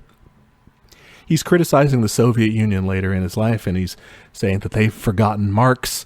They're doing incrementalism. They need to change people's consciousness toward work. He wanted to eliminate money and interest in the market economy altogether. The law of value altogether. That's kind of what his project here. I mean, that sounds great, but like in the meantime, I just don't think you can go straight to not fucking paying people enough. Especially like a poverty-stricken country, you know? It's one thing if it's like, if they had otherwise comfortable lives and like assets, you know what I'm saying? Like, I feel like it would be a different story. So the pay bonus thing, that was a bonus, like a merit pay sort of thing. Okay. I mean, they're still, he's still paying people. Yeah, no, he's not saying you don't get paid. But on the other hand, he is saying, like, we don't want to pay people stuff anymore. Like, he wants to do away with money by socially providing things instead. He wants to just... I mean, like we all do. Yeah, like we've talked about, is, decommodifying things and providing them socially and just saying, yeah, you don't have to pay for that anymore. You don't need this much money anymore. He wanted to, instead of markets, just do that, allocate resources as a society to directly satisfy human needs. Okay. I think I'm struggling with some of, like we talked about before, the obedience part, and then I think making it moral is a little tricky for me. I don't know why. I don't know if it's just the language of that makes me uncomfortable, but I don't know. I got my head on a swivel. That I think is definitely valid criticism. So then this one that I share is seems idealistic. Now that's hypocritical coming from us who just regularly wax on about like, oh, that utopian movement sounds kind of cool. It'd be neat. It's true. And I have definitely made moral arguments for communism before. So I am kind of talking about my ass here. But like the materialist side of us would say, you'd need to better people's condition. Like before you do that. Yeah, you should just be working on making things as good as they can be for people living condition wise. But maybe that's reformist. And that's what Che was saying, was like, you can't take these incremental measures. But Marxism looks at it scientifically usually and says like, develop the economy until you get to the point where you can become a fully automated luxury gay space communism. So that's, ultimately that's kind of what Che tried to implement in the economy. People sometimes blame him for, ruining it, for making it terrible. Productivity does decline, and the economy does have to end up being way more reliant on the Soviet Union, on Eastern Bloc countries and everything. And they say, it's because he tried to make all these wild economic changes like way too fast. It wasn't the right conditions, blah, blah, blah, right? Yeah. Do you think that's true? I'm torn. So on the one hand, it may not have been the right time. I don't know enough economics wise to know if it was the best option. I lean towards thinking it was like too much, too fast, given the conditions, maybe. Yeah, that's what it feels like to me. But I would also say that it's definitely unfair to pin all of the economic woes on him for Cuba at that time, because I think they would have happened anyway. Yeah, it's not like they were starting from square one. They're starting from square like negative 100. Yeah, and that's because of the United States. Because any course of action that hurt American business interests in Cuba, even if you go moderate social democratic style like Arbenz did, it was going to lead to heavy sanctions, to military hostilities that was going to drive you to have to, your economy was going to suffer. You were going to have to go rely on the Soviets and stuff. Anyway, Yeah. short They're of kind of pushed just, into that. yeah, unless you were going to let the corporations and everything do whatever they want to, let America tell you what's, in which case, why did you have a revolution? If you're going to do I think anything. that's the thing. Well, my point wasn't so much that as that they were starting from, being ravaged by imperialism, so. That too, yeah. You're correct on that. You've got so much of your country dedicated to sugar production that, you're already kind of set back so far. So yeah, that's his time as the economic minister. Okay. Not so great, basically.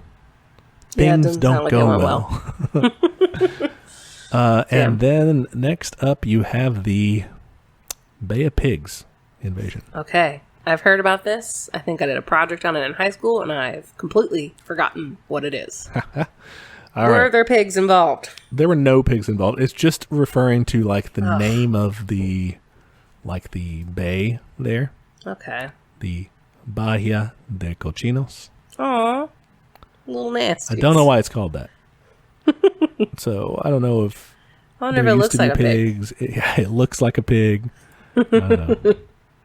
Let's see. Etymology. In Cuban Spanish, cochinos may also mean the queen triggerfish, which inhabit coral reefs in Bahia de Cochinos, not swine. Oh. Okay, so it refers to a fish. More so fish. That's stupid.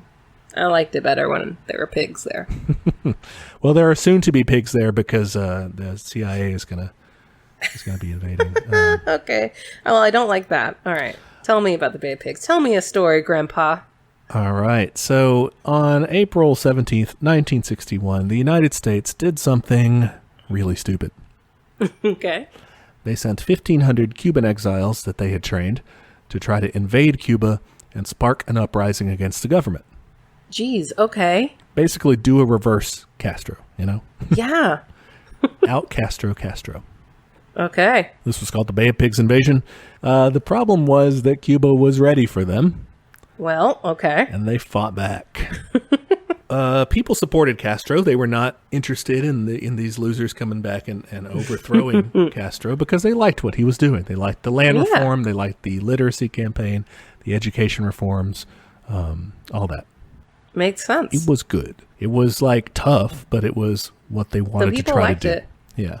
That's the thing. At the end of the day, like people paint it as this like dictatorship, but it sounds like people are on board. Yeah, and especially then, especially in the earliest days of the revolution, everyone's lived through Batista and they know what it was like, and this is far better, Yeah. The Cubans fight back. People support Castro against this foreign invasion bullshit. There is no uprising. And when other countries find out about the invasion too quickly and they start asking the United States, what the fuck is up? What are you doing? President Kennedy, embarrassed, withholds air support. There was supposed to be like the Air Force coming in and bombing stuff and whatever. Instead, he's like, no, call the whole thing off. Without that, to help the invasion out, with the Cuban army and the militia as capable as they are, Cuba defeats the invasion in 3 days. Damn. That's pretty OP. Yeah. Che's part in this, he was the head of the instruction department of the Army's like militia training program thing. He had a lot of jobs, this guy. Yeah. Yeah, Fidel, He's busy. Like I said, they ran as a guerrilla movement, so he's just kind of given jobs to people he knows are good at stuff and saying, figure it out. You're smart. Yeah, you're a good economist, right? Oh, good communist. Good communist. I love it. So Che gets a lot of credit for how effectively Cuba was able to deal with the Bay of Pigs losers because, he trained the militia that fights them off. That's pretty cool. Yeah, overall, it's a huge embarrassment to the United States. And to Kennedy in particular, it gets him super pissed at Allen Dulles, the CIA director who put this thing together, this shit show, He's like, what the he fires him. Oh, nice. Yeah. That was the fruit guy, right? Yeah, the United Friends Fruit with Company fruit. board. His brother was the Secretary of State before. I feel like I need one of those like conspiracy theory bulletin boards to keep up with all the characters in this. There's a lot of them. But the Bay of Pigs, super big embarrassment to the United States. Such an embarrassment that during a conference of the Organization of American States, the OAS, which was like this like American-backed international like organization. Okay. The countries of the Americas, basically. Okay. But okay. it kind of supported American interests generally. I'm sure. Che, during this meeting, he sent a note of gratitude to President Kennedy. He sent it via one of his assistants, Richard Goodwin, and told him basically, thanks for Bay of Pigs, man. Like, that helped unite the country. Things were shaky, but now things are stronger than ever. So thanks. I love it. It's so shady. Oh, that's good. That is chef's kiss perfect. Yeah, it's at this meeting he criticizes the United States as a financial oligarchy rife with racial discrimination and, racial terrorism, political persecutions, and overall hypocrisy. Yeah, I mean, he ain't wrong. Yeah, he wasn't wrong then, isn't wrong now. No. He also attacked their proposal for an Alliance for Progress. Okay, what's that? The Alliance for Progress, this was a Kennedy policy started in 1961, and basically it was like trying to make better relations with Latin America with some money, some aid programs, that sort of thing. Okay. They proposed to invest $20 billion in the region over 10 years, which, if you're wondering, how much is that? Is that a lot? Is that not? I mean, it sounds like a lot. It's about $10 a person. Okay, that's not very much. What is that going to do? Like, here's a meal? Yeah, like overall, they were trying to help standards of living in terms of literacy and education and healthcare and wages and land reform, but they don't do much. Okay. And put enough money in it, basically. Yeah, yeah. And plus, they're not like doing big structural things like forgiving debts. When you factor in like the amount that these countries are paying and servicing the debts that they have to the United States, or when you factor in like the profits that are coming from these countries to American multinational corporations, they weren't the 20 billion. It was way less than that in terms of what they actually were getting net that wise. sucks. So yeah, they barely improved anything at all. The Alliance for Progress was ultimately deemed even a failure according to the United States. Whoops. So Che makes fun of them for the Bay of Pigs thing. Next crisis that they had was a major one called the Cuban Missile Crisis. See, I'm going to look like a dummy here. I'm going to show my whole ass on this podcast.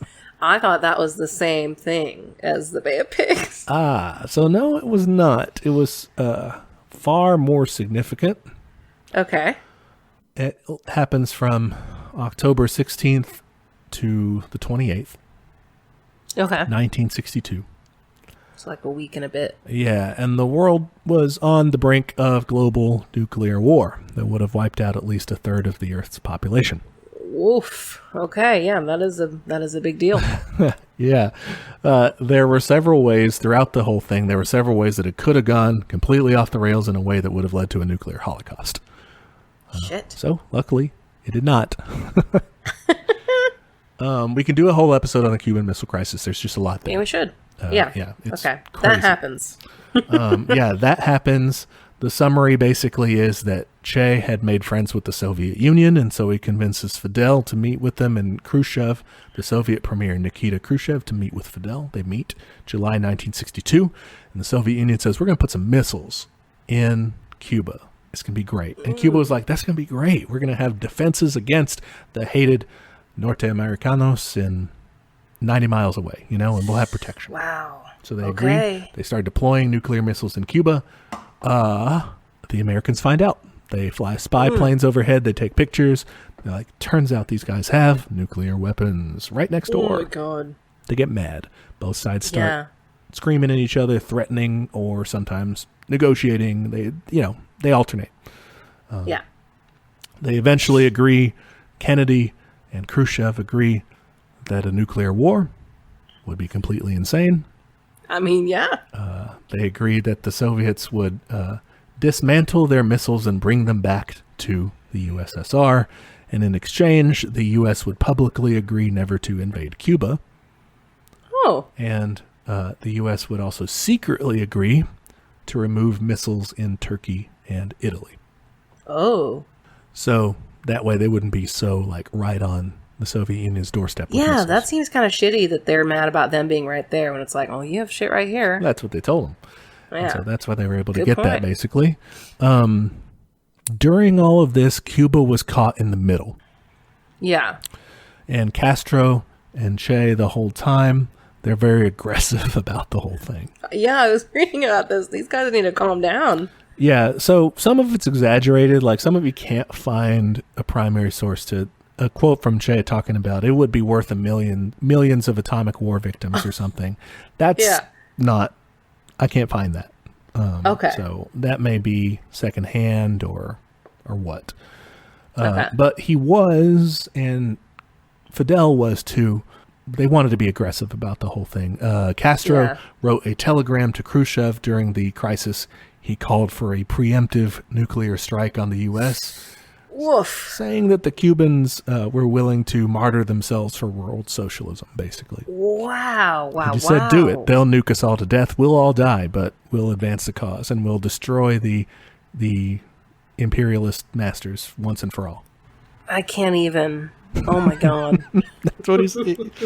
And, Khrushchev replies with like, hey, dude, are you insane? Like, No, I don't want to do that. Yeah. Oh, jeez. Are you okay? Yeah, it's insane, but I think that in the position that they were in, the bluster at least made sense. Yeah, I feel like they didn't have a bargaining chip, Right. Because they were in the middle of this. They're kind of like the kid in a divorce or something, Yeah, like the Cubans, like Che ultimately ends up saying that if Cuba would have been in charge of firing the missiles, then they would have. But you don't really know for sure if, like, he's just pissed because of the way it turned out or what. Yeah. Because they end up feeling kind of betrayed by the Soviets. Yeah. They've been used, like you said, kid in a divorce. They've been used, like, as a pawn. They're torn back and forth. And the Soviets back down like some chickens instead of having their back, Yeah. I tend to think that they, if they did have real control of the missiles, they would have totally threatened to do it and may have pushed everyone to act when they otherwise would not have. Now, would they have literally pressed the button? I don't know. I don't know. They both seem pretty intense. Yeah. I don't know if they would do that unless they knew missiles were already coming. Yeah. Oh, God. But they might have. They might have done it. Who knows? Crazy stuff. But he was there during that time. Insane. We all, everyone almost died. That's nuts. So after the Cuban Missile Crisis, and still governing as the Minister of Industry, in December 1964, Guevara visited New York City as the head of the Cuban delegation to the United Nations. Okay, this is when he rips the U.S. a new one, right? He really does. He condemns American imperialism in very strong language, and he predicts a wave of revolutions across Latin America. He says, those who kill their own children and discriminate daily against them because of the color of their skin, those who let the murderers of blacks remain free, protecting them, and furthermore punishing the black population because they demand their legitimate rights as free men. How can those who do this consider themselves guardians of freedom? I want to tattoo that on everyone's face right now. Jeez. Especially after this fucking week. Yeah. Ugh.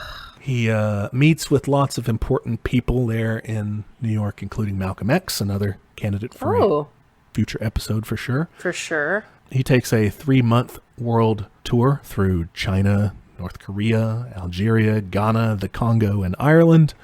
Damn, dude. Just kind of going out there, making, networking again, man. Making connections. Inspiring people. Networking sounds a lot cooler if you get to fucking visit other countries when you're doing it. It's not just a fucking bougie bar in uptown Dallas. Right, and you're also a well-known communist revolutionary. Yeah, you get to talk about communism while networking. Sign me up. I don't have to talk about innovation in tech. Oh, okay, yeah. So he eventually returns to Cuba on the 14th of March, 1965, after doing all this, touring. Mm-hmm. And then 2 weeks later, he vanished. Okay. Disappeared, poof, gone. Now what happened to my boy? Well, that's what people were wondering. They were wondering, did he do that bad of a job as Minister of Industries? Is he out? Did the Soviets want him gone because he was talking too much shit? By this point, he's kind of pro-Chinese. Okay. And this was when the Sino-Soviet split was happening. What is that? So, this was an argument, basically, between the Soviet Union and the People's Republic of China over how to do communism right, basically. Okay, who's got the better communism? Yeah, it started in 1956 when Nikita Khrushchev, who we mentioned earlier, made his secret speech, which was definitely not secret. Yeah, if it's a secret speech. Everyone knew about it. But it was called a secret speech because, like, they kept it off, like, the official record or something. It was a closed-door meeting, but literally everyone soon knew about it. Out. That's great. Everyone knew about it. In that speech, he denounced Stalin. So, yeah, friend of the show, Stalin, denounced. Yeah. I mean, we've denounced him, too. Yeah. He sucks. He's terrible. And that's what Khrushchev was saying, was like, this dude executed all these people. He sucks. He's awful. Yeah, he super sucks. And China was like, dude, that's our bro. That's Stalin. What are you doing? What are you saying? China. We love him.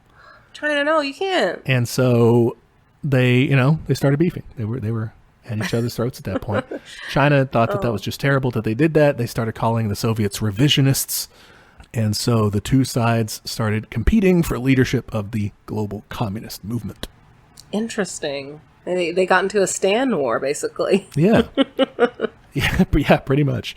That division lasted a long time, only really starting to fade in the 80s. But overall, it kind of causes a lot of problems in terms of getting communist movements around the world to cooperate with each other. Because now you got like, hey, are you a Maoist? Are you with China? Are you with the Soviets? Like, which side are you on? And really, we should all be on the side against the capitalists. But yeah, that sucks, man. That's like a macrocosm of what's happening in the leftist movement today. You know? Yeah. Well, what's been happening since we first kicked out the anarchists from the First International? You know. Exactly. Yeah, this is a recurring theme. I don't know what the problem is. Do we just care too much? Yeah, I think that's part of it. Yeah, just real passion about it and a focus on the details rather than the real goal. Yeah. It's so clear we have a common enemy. I don't know why we can't just put that shit aside. Yeah, it's definitely a hang up. But Che disappeared and people were wondering what happened. He died. You know? Yeah. It turned out that he had disappeared to Africa. Okay, if you're going to disappear, sure. He left a farewell letter with Castro, resigning his government position, his party membership, Cuban citizenship, and dedicating himself to fighting the communist revolution abroad. Damn, okay. Yeah, Fucking went for it. He up and left. So that's like in late March 1965. He goes to the Democratic Republic of the Congo. Okay.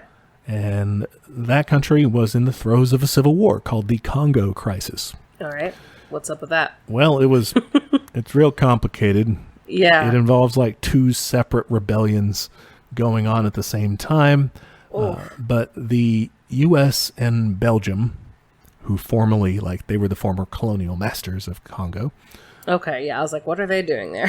Random otherwise, but yeah. Yeah. They used to own the place. And at one point, literally one guy in Belgium owned the place. The king personally owned the Congo and turned it into a complete reign of terror where he was just chopping off people's hands all over the place. Holy shit. Terrible, dark stuff.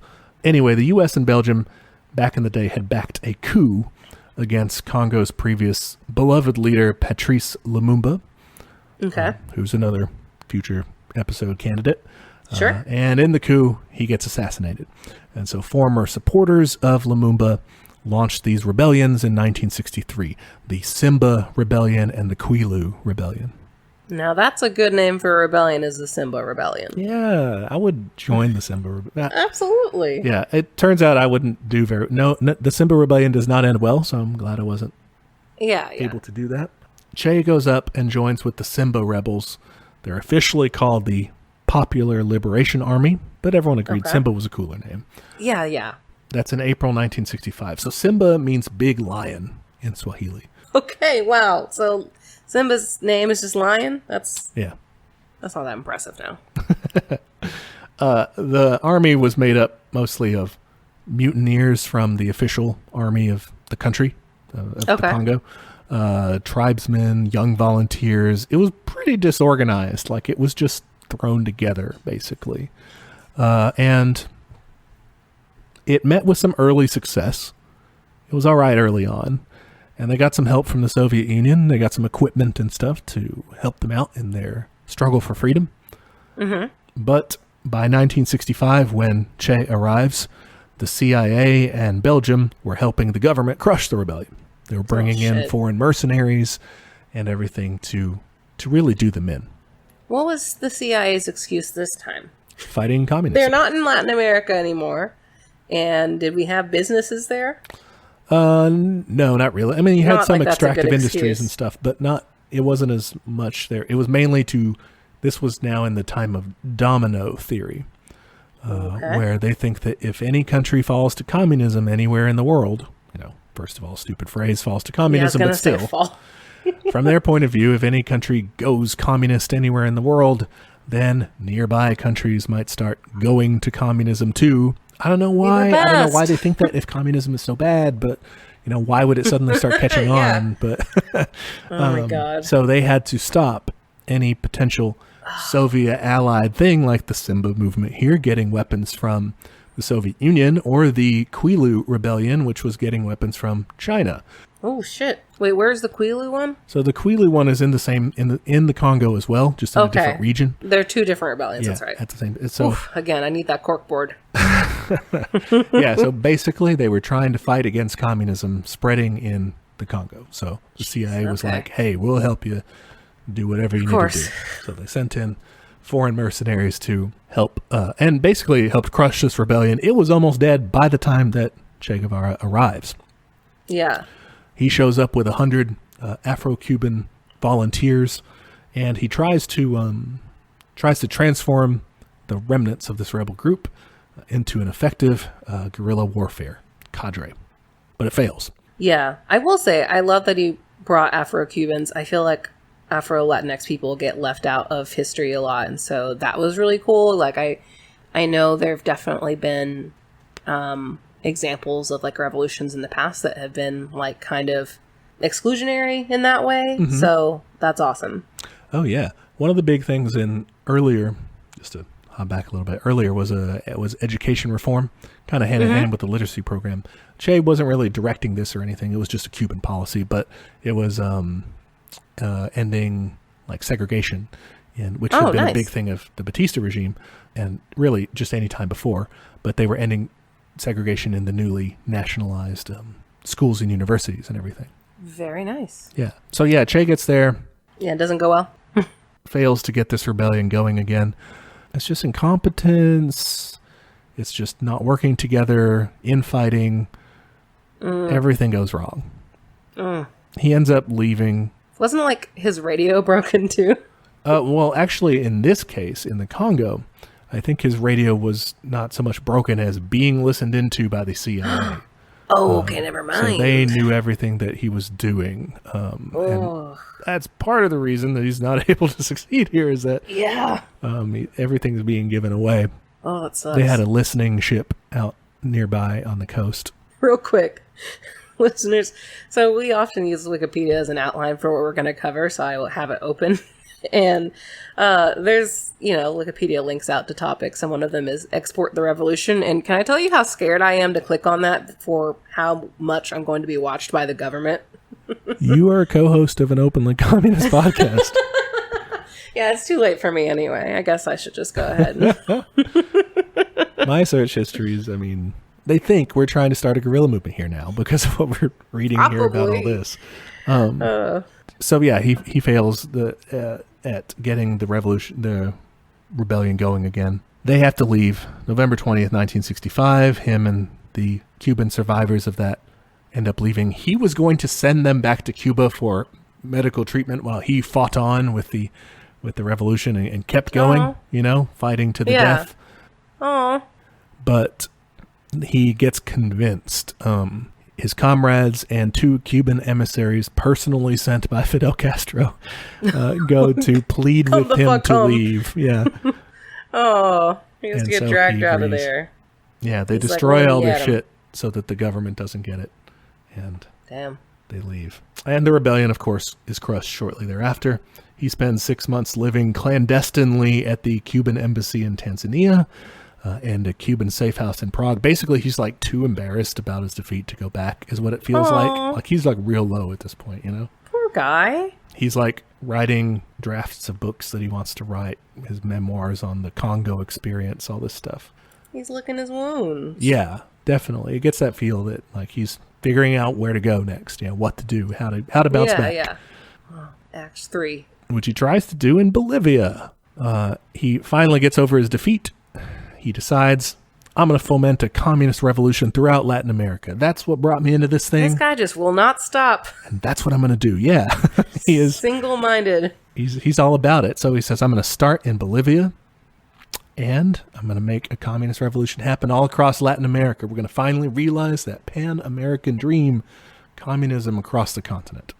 For those counting, this is now his, 4th revolution he's going to go fuck around in? Yeah, I guess so. If you count the Guatemalan one, which was, he tried to get involved, and then you have Cuba, and then you have, so. Okay. It worked He's once. got a hobby. It worked once.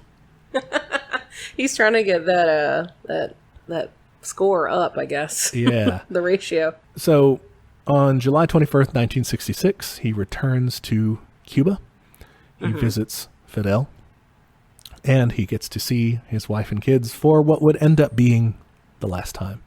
Oh. He writes a letter to them, like kind of leaves it behind, you know? Mm-hmm. Just telling them he loves them, sort of thing. And it ends with this quote, which I really like. Above all, always be capable of feeling deeply any injustice committed against anyone, anywhere in the world. This is the most beautiful quality in any revolutionary. Oh, I love that. I'm like, damn, yeah, man. Yeah, dude. Yeah. I mean, I love it. It also sucks when you do feel that way because you just want to cry all the time, but I do love it. I think it's important. Cry all the time, or you want to go join up with revolutions around the world. I mean, different people have different reactions to that. I guess, yeah, I'm a baby. So, yeah, Che does this full-on disguise, master of disguise situation. He sneaks into Bolivia, disguised as a middle-aged Uruguayan businessman. Okay, can you imagine? He was an economist for a while. He shaves the middle of his, gives himself a balding haircut. Oh, man, willing to do anything. Yeah. He does a make under. Shaves all of his beard stuff. Oh, wears these big glasses. Goes in there under this disguise like he's working for the OAS. Like real, full 9 yards. Full nerd. Real spy stuff, yeah. Damn. That's the greatest tragedy here, that he became unhot for that. Right? So he sneaks into Bolivia. Then he sneaks out of the capital, La Paz, out to the southeastern region of the country in the Nacahuatsu Valley. Okay. Where he teams up with, I think she's like Argentinian as well, but the East German operative Heidi Tamara Bunkbeater, a.k.a. her nom de guerre is Tanya, which is way cool. So, Tanya. I want a nom de guerre. Yeah, well, yeah, I mean, hey, I gotta join a revolution shit. I don't think you'll get one. No, I don't think I will. He teams up with her to start building a team of guerrillas to take down the government of Bolivia. Cool. How's that go? Well, not well. Damn it, not again. The reasons for doing it are simple, like Bolivia is run by a right-wing dictator called Rene Barrientos. He's like an American, he's not an American, but he's a puppet of the Americans. Another one of those. Yeah, lets the corporation do whatever, it's shitty there. Okay. What corporations are in there? I mean, I'm sure there's a bunch, but I didn't know if it was our friends, the fruit. To mining companies. I don't know which ones, but mining companies. Okay. Famously exploitative. Yes. Exploitative of people and the earth. Yeah. So this, like we said, does not go well. It ends up terribly. They succeed a little bit early on. They win a few skirmishes, but they quickly start losing and getting defeated, and it's bad. Ugh.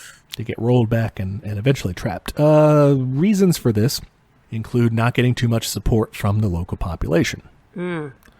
They were suspicious of foreigners, and sometimes they were even informants to the government. Oh, that sucks. Yeah. They also didn't get any support from the Communist Party of Bolivia. Wait, what were they doing? They didn't want to upset the Soviets, so they didn't want to help Che because Che was in bad with the Soviets. Oh, that sucks, though. Sino-Soviet split, man. Messing with stuff. Communists should be working together. Yeah, come on, guys. Also, Che was like, oh, this will be fine. The Bolivian military, those guys are chumps. And he was right. They were chumps. Poorly trained, poorly equipped. However, by this point, they were being helped by the CIA, our good friends, Those the CIA. motherfuckers again. Now, the same reason, I'm assuming. That's why they're there, to help companies and communism to be against it. Okay. Yep. The evil spread of the totalitarian regimes of communism. Okay. We're going to take yet another country, and we had to stop those atheists from doing any of that. Okay. They also didn't stop at just CIA. They also had U.S. Special Forces. They had the U.S. Rangers there with their jungle warfare unit training the Bolivian army now. So, like, these guys were no longer the chumps that they were billed to be. Damn. Yeah. So it turns out terribly. They get rolled up. They get trapped on October 7th, 1967. An informant gives up the location of Che's guerrilla camp. What a piece of shit. Yeah, the sad story is that Che had actually fixed this guy's kid's eye. Oh. Like, he had some sort of a eye problem or something, like a I don't know what it was specifically, but he had healed this guy's son. Yeah. And then the guy turned him in later to the authorities. Oh, that sucks. So Che's guerrilla camp gets surrounded by 2 battalions of the Bolivian military. Che gets wounded twice in the battle. He's down to just his pistol. He has to surrender when they all come in to get him. They take him, they put him in their custody. He refuses all questioning. He only talks to some of the Bolivian soldiers there, like small talk shit, like, where are you from? Can I have a smoke? That sort of thing. Yeah. And he also talks to the school teacher. At some point, she comes in because they're holding him in this like schoolhouse. And so the school teacher ends up there for whatever reason. And he tells her that the schoolhouse is in terrible condition and that it's unfair that it's so run down while government officials drive around in Mercedes cars. And he basically tries to recruit this lady while he's facing execution. He's like, I know I look busy right now, but come on, we'll be fine. Yeah, I know some guys. They're good rebels. You should join them. While we're here. While I've got your attention. Yeah, so that's great. Things don't end well for him. It's the 9th of October, 1967, when the president of Bolivia orders his execution. He apparently is very stoic about the whole thing. Stoic enough to impress Felix Rodriguez, who is a CIA operative there. Okay. He's like a Cuban-born, like an exile sort of guy. But now he's in the CIA. And he was in charge of like hunting him down or whatever. So he was there trying to get some information from him on probably the global communist conspiracy or something. Yeah. But, Che doesn't talk to him at all. He's just like, go ahead, do what you're going to do. Yeah. But he was impressed with how well he faced, how bravely, I guess. Whatever. I mean, someone's going to die. I don't care how brave they face it. Yeah, what are you going to do? It's kind of cool that he, I guess, was not talking or crumbling or anything like that. Yeah. He didn't give up his buds or anything. Yeah. They recruit a volunteer to shoot him. Jeez. And they tell him to be careful. Don't hit him in the head. We want to gruesomely pose with his body later to show off that we killed Che Guevara. What the fuck?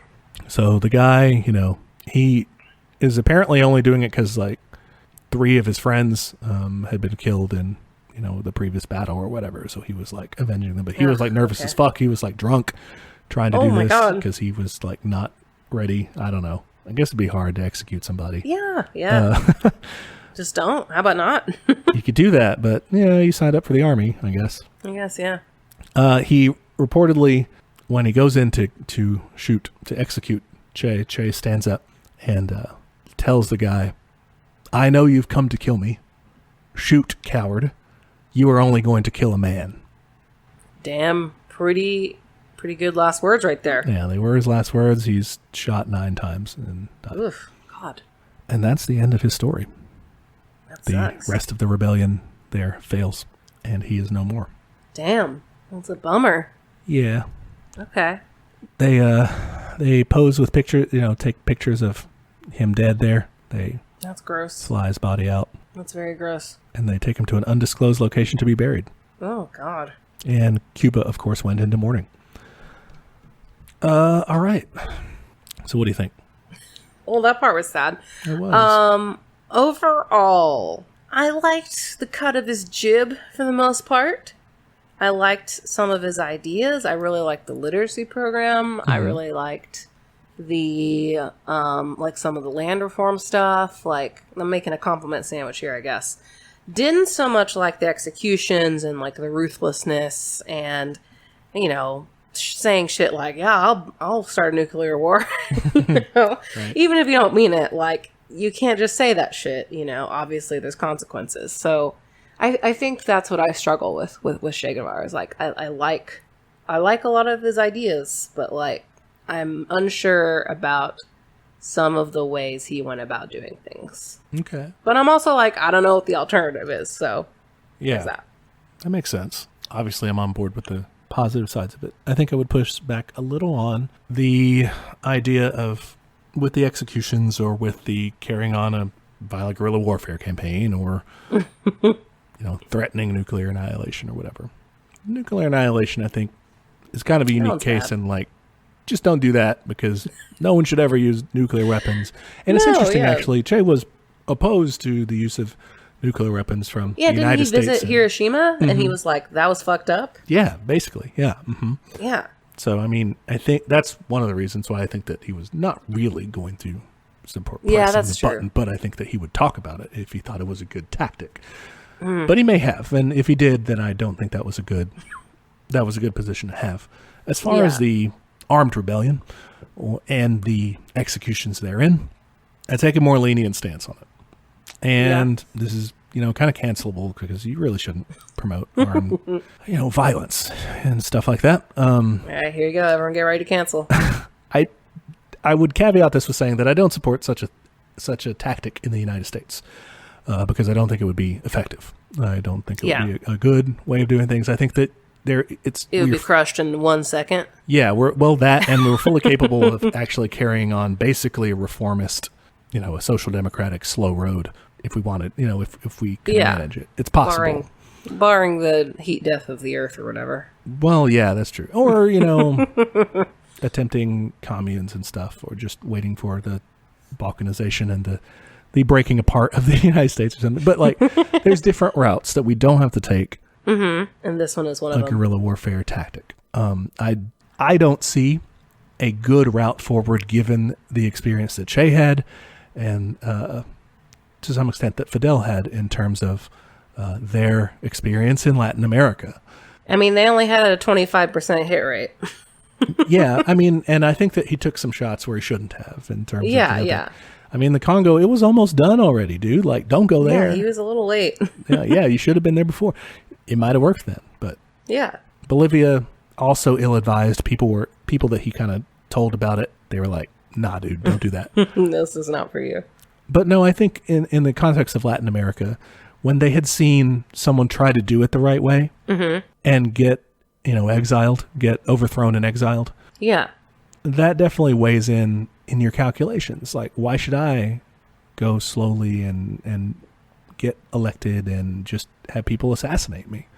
And it doesn't stop here. Like later on, in Salvador Allende's Chile, they assassinate him too. Yeah. Not, they don't assassinate, but they storm the place and he commits suicide because they're going to go assassinate him. Yeah. That's a good point. The executions, they're bad. I don't like that they happen, but I'm leaning on that because it's a time of war. And yeah. And ultimately that's biased. I mean, I'm saying that that's okay for him to do, but I'm saying it's, not as okay for some right-wing dude to do that in some other situation. Like, yeah, okay, that's biased, I guess. Yeah, for sure. But you own your biases at least. Yeah, I think that's kind of a partisan take on it, but yeah. George Washington executed people in the American Revolution in an armed rebellion against an empire. It's true. That is upheld by all the right-wing critics of Che Guevara as good and a good thing to have done, a good thing to have used violence against the British to gain our independence. Yeah. Everybody is biased in one way or another. Every historian who writes that was a good thing, but the Chinese Revolution wasn't, or the Russian Revolution wasn't, or the Cuban Revolution wasn't, is telling you they're biased. Yeah, that's true.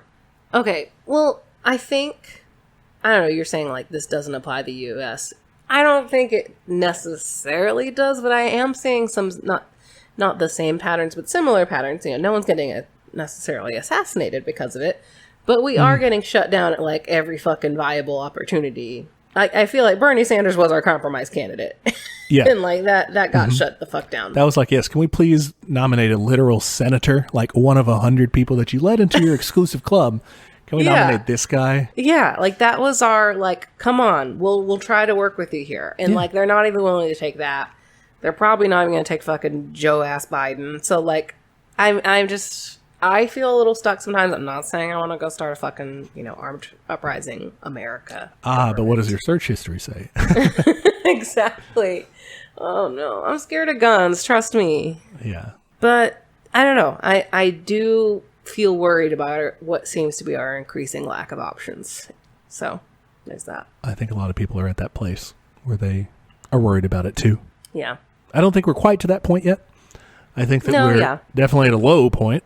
And were to get worse, you're looking at closer to what you're talking about, I think. But there's definitely the chance for an improvement, of renewal of more social democratic tendencies, popular movements, that sort of thing. What people, I guess, if you're going to go that route, what you have to do, like we have mentioned here before, is wrap it up in America and sell it to people. Call it Americanism and go. Yeah. Lie to people, fool people into it. Do that. Well, that is interesting what you're talking about with revolutions, because like even if you look at the American Revolution and then like the French Revolution right afterwards, immediately America was like, nah, we're not that crazy. And it's like, I'm pretty sure you did some bad shit in there too. It's not like you had the very polite war.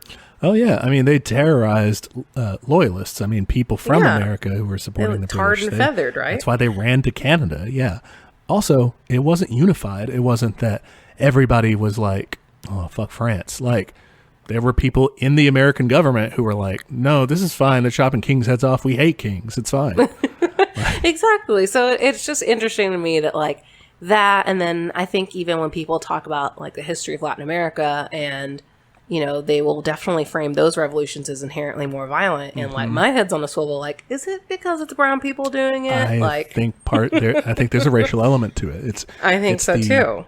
Old, those stereotypes of like the hot, like savagery.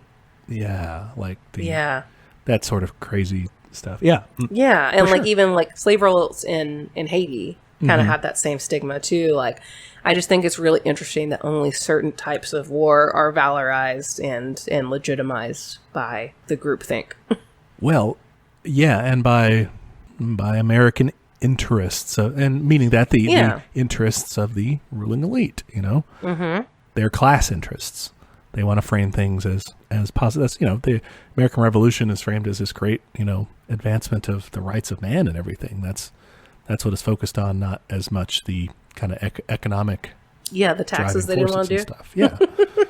So definitely, I think people like Che Guevara and the Cuban Revolution more broadly, and get that sort of a treatment. They get a biased look. Yeah. And I think it's interesting that, I mean, how many times we fucking say the sentence like, and then the CIA showed up. Like, and like, I really don't think people know about that much. Like, I didn't fucking know. I knew they did bad shit. I knew they were in Cuba and fucking around, but I didn't know about Bolivia. I didn't know about the Congo. I didn't know about any of that shit.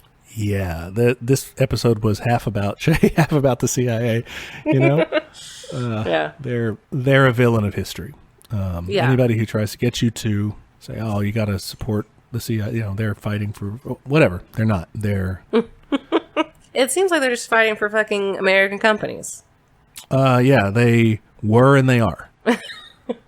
American interests basically translate into that. And now we call it like a supply chain or the global whatever supply or whatever, and we're still talking about the same thing. We're still ultimately talking about profits. Yeah, I think that having read a lot of Open Veins of Latin America, it definitely started in these armed conflicts and then has kind of mellowed out. I wouldn't say in terms of like the amount of violence that is carried out, but it's now done with like how much aid are we going to dangle in front of you, and like, you know, what kind of ridiculous terms are you going to agree to so that we can give you food and shit like that. Yeah, they're still... So it's all polite now. Right, a little more carrot, bad. a little less stick, but yes, it's still there. Mm-hmm. Ugh. So, yeah, ultimately, if you guys see this as a quite biased portrayal, like we said, it is, sort of. I mean... Guilty. We see this thing through a communist lens. This is a communist podcast, so yep. That's kind of how it's going to be. If you want the other side, go to any history book. Any history book. For the I'm most sure there part. are history podcasts out there that, you know, there are probably episodes on Che Guevara talking about the millions he's killed. One thing, another point of criticism that really didn't come up in terms of the bio that I was running through, but a criticism that Che faces is homophobia. Ooh, okay. Did he do that? He, I think personally, was probably like homophobic. I know in the movie he uses a slur for that. And I think that is something that Cuban policy did not do well at all. Oh, that sucks. It was really bad.